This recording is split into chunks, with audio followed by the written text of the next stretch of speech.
Good day to all. வாங்க மேக்ஸை புரிஞ்சு படிப்போம். NCERT syllabus 9th standard chapter 7 trianglesல exercise 7.4ல third sum என்ன கொடுத்திருக்காங்கன்னு பார்த்தீங்கன்னா, இந்த given figure ஒரு டயக்ராமை கொடுத்துட்டு அதில் என்ன சொல்கிறாங்கன்னு பார்த்தீங்கன்னா, angle B is lesser than angle A. அதாவது இதில் பார்த்தீங்கன்னா Bன்ற ஆங்கிள் ஏன்ற ஆங்கிளை விட கம்மியாக இருக்குது.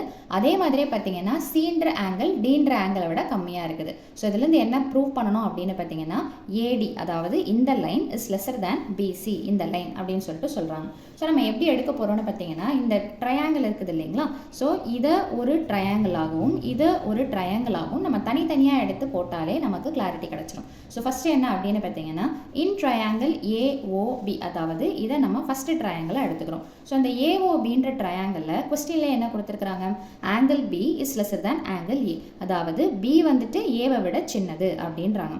அப்போது Bக்கு ஆப்போசிட்டாக இருக்கக்கூடிய இந்த சைடு என்னென்னு பார்த்தீங்கன்னா AOன்ற சைடு, ஸ்மால் ஆங்கிளுக்கு ஆப்போசிட்டாக இருக்கக்கூடிய இந்த சைடு ஸ்மால் சைடாக தான் இருக்கும். ஸோ அப்போது ஏஓ அதை ஆங்கிள் பிக்கு கீழே எடுத்து எழுதிக்கிறோம். அதே மாதிரி ஆங்கிள் ஏக்கு ஆப்போசிட்டாக இது பிக் ஆங்கிள் பெரிய ஆங்கிளாக இருந்ததுன்னா அப்போ இது எந்த சைடாக இருக்கும்னு பார்த்தீங்கன்னா பிக்கர் சைடாக தான் இருக்கும். இதை நம்ம ப்ரீவியஸ் சம்ஸில் பார்த்துருக்கோம். ஸோ அப்போ ஆங்கிள் ஏக்கு ஆப்போசிட்டாக இருக்கக்கூடிய இந்த பிஓ என்னென்னு பார்த்தீங்கன்னா ஆங்கிள் ஏக்கு கீழே எடுத்து போடுறோம். ரீசன் ஏதாவது ஒரு கான்செப்டை சொன்னால் போதும், that is side opposite to smaller angle is smaller அப்படின்னு சொல்லிடலாம். இதே மாதிரியே செகண்ட் செட் ஆஃப் ட்ரையாங்கிள் இதில் என்ன எடுத்துக்கிறோம்னு பார்த்தீங்கன்னா COD, இதை நம்ம ரெண்டாவது டைப் ஆஃப் ட்ரையாங்கிளாக எடுத்துக்கிறோம். ஸோ இந்த ட்ரையாங்கிள் என்ன சொல்கிறாங்க அப்படின்னு பார்த்தீங்கன்னா, சேம் கொஸ்டினில் என்ன கொடுத்துருக்குறாங்க, angle C is lesser than angle D, இது கிவன் கொஸ்டினில் கொடுக்கப்பட்டிருக்குது. அப்போ Cக்கு ஆப்போசிட்டாக இருக்கக்கூடிய இந்த சைடு OD தான் என்னன்னு பார்த்தீங்கன்னா ஸ்மாலஸ்ட் சைடு. எஸ்எஸ்னா சும்மா அண்டர்ஸ்டாண்டிங்காக போடுறேன், ஸ்மாலஸ்ட் சைடுன்னு சொல்லிட்டு.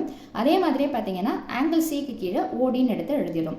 இப்போ ஆங்கிள் Dன்றது பெரிய பக்கம்ன்றதுனால அதுக்கு ஆப்போசிட்டாக இருக்கக்கூடிய இந்த OCன்ற சைடு தான் என்னன்னு சொல்லலாம்னு பார்த்தீங்கன்னா பிக்கஸ்ட் சைடுன்னு சொல்லிட்டு சொல்லலாம். அப்போ ஆங்கிள் Dக்கு கீழே நம்ம என்ன பண்ணுறோம்னு பார்த்தீங்கன்னா OC அப்படின்ற சைடு எடுத்து எழுதுறோம். ஸோ சைடு வைஸில் பார்க்கும்போது OD is lesser than OC.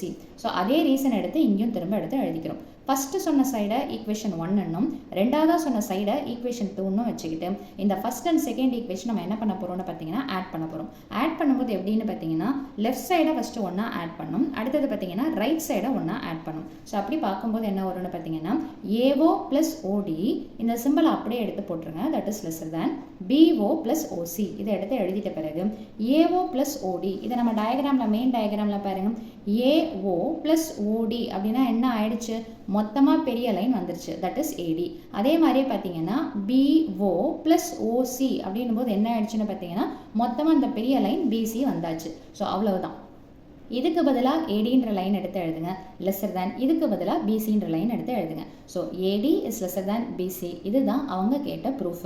So தனித்தனியாக ட்ரையாங்கிளை எடுத்துட்டு அதை ஒவ்வொன்றுத்துக்கும் ஆப்போசிட் சைடை வச்சு நம்ம ப்ரொசீட் பண்ணி போட்டாலே இந்த சொல்யூஷன் வந்துடும். ஸோ அவ்வளோதான் இந்த சம்மோட சொல்யூஷன். மீண்டும் அடுத்த பதிவில் வேறொரு சம்மோடு சந்திக்கிறேன். வீடியோ பயனுள்ளதாக இருந்ததுன்னா மறக்காமல் லைக் பண்ணுங்கள், ஷேர் பண்ணுங்கள், சப்ஸ்கிரைப் பண்ணுங்கள்.